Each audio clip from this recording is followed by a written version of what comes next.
গ্রীষ্মের তাপদাহে আনন্দ ভ্রমণের মধ্য দিয়ে নিজেদের শীতল ও প্রাণবন্ত করতে প্রবাসীরা বেছে নিয়েছে ঝর্ণার স্বচ্ছ শীতল পানির এক অপরূপ সৌন্দর্যপূর্ণ স্থান, যেখানে খুব সহজেই প্রাকৃতির সাথে মিলেমিশে তৈরি হয় মনে এক প্রশান্তির ছোঁয়া।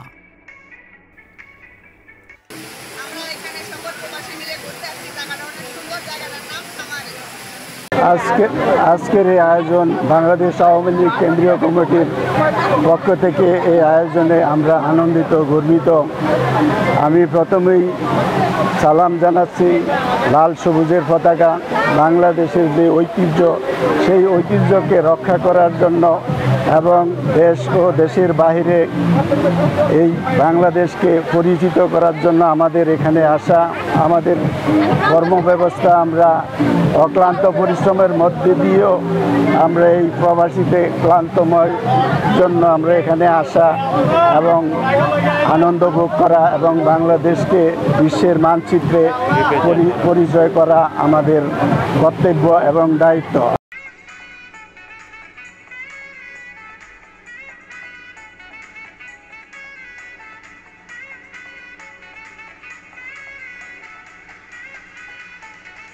ক্ষণিকের জন্য হলেও কর্মব্যস্ততাকে দূরে ঠেলে লেবাননে প্রবাসী বাংলাদেশিদের মনে প্রশান্তি ফেরাতে রবিবার বাংলাদেশ আওয়ামী লীগ লেবানন কেন্দ্রীয় কমিটির উদ্যোগে 93 জন সদস্যের একটি দল দুটি বাসযোগে বেরুতের দাওরা থেকে আনন্দ ভ্রমণে বের হয়।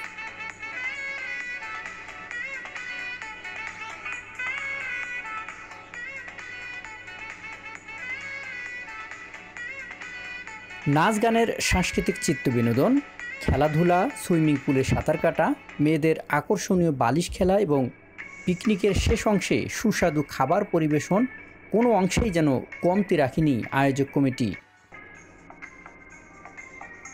ঘরে আটকে থাকা প্রবাসীরা তাদের সকল ব্যস্ততাকে পাশ কাটিয়ে একদিনের জন্য হলেও কর্মস্থল থেকে অনেক দূরের কোনো স্থানে আনন্দ ভ্রমণের উদ্দেশ্যে নির্মল ও মনোরম পরিবেশে স্বস্তির নিঃশ্বাস নিতে পেরে অনেকটাই খুশি রেমিটেন্স যোদ্ধারা। প্রতিনিয়তই এমন একটি সুন্দর দিনের প্রত্যাশায় চেয়ে থাকে প্রবাসীরা।